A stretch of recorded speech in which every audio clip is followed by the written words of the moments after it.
Here with Coach DeNoyer tonight.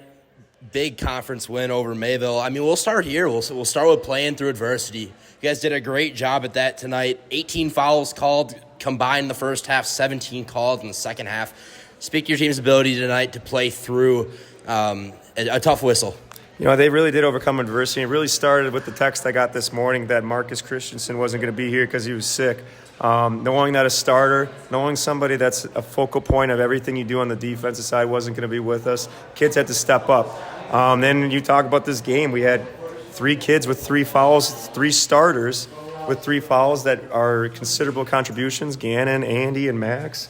And you know what? They kept battling. The fact that we were up 6 at half, man, they battled through adversity, and I'm really proud of them. Then they stuck together. You know what? Things didn't go their way, and they just stuck together as a team, and they gutted it out. So I'm proud of them. And when those guys were on the bench, you know, a huge impact from those guys later. I mean, how big is getting players to buy into what you're doing? Specifically, freshman number 12, I'm blanking on his name, but he, you know, came in, hit 2 big free throws, kind of switched the momentum for you guys. You know, the bench bought in, the student section bought in.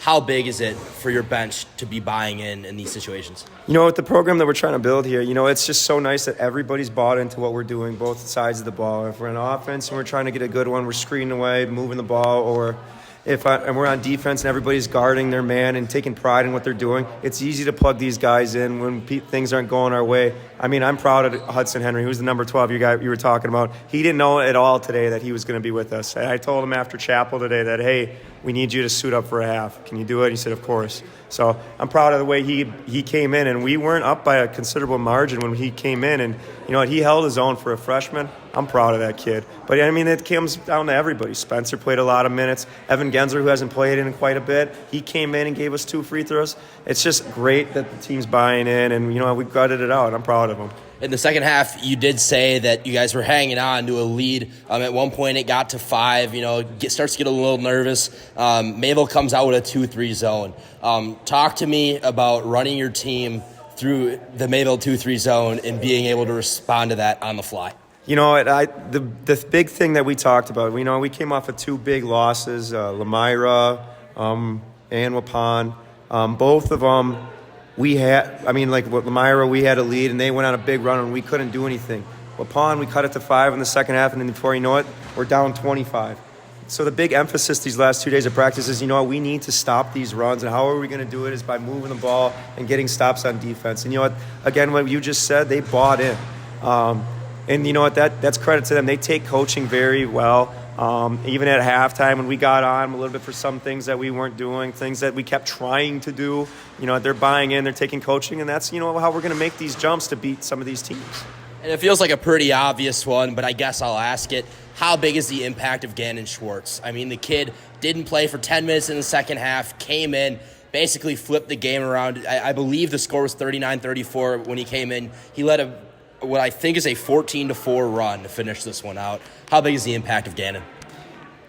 You know, I told the kid that I was proud of him. I'm very impressed with. I mean, he is a competitor to the max, and he can get flustered. But I don't know if anybody else noticed it, but the way he kept his head, he picked up that 4th foul. Some would disagree that it was, some would. That's not my call. The guy in stripes called it, so you got to agree with it. But he got an early 4th foul, and he had to sit. If you would have told me that we won a game with Gannon playing 16 or less than about 10 minutes, I'd call you nuts. But you know what? I would like to say that Gannon, that's the reason why we pulled away, but it's an all-team thing.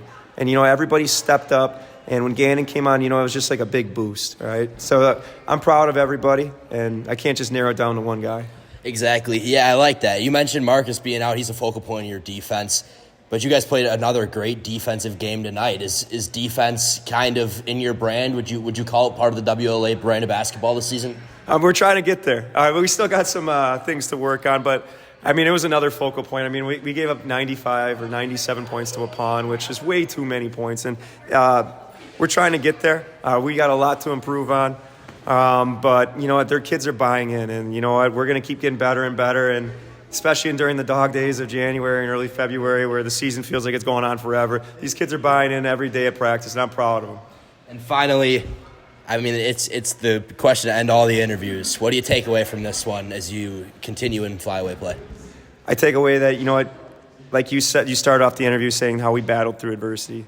Every game is not going to be pretty, but the teams that you can gut out a win, it shows grit. And, if we can hang our hat on that, that's what we can take from it. Do we still have things to work on? Of course. But, man, I'm proud of them. Appreciate your time tonight, Coach. Thank you.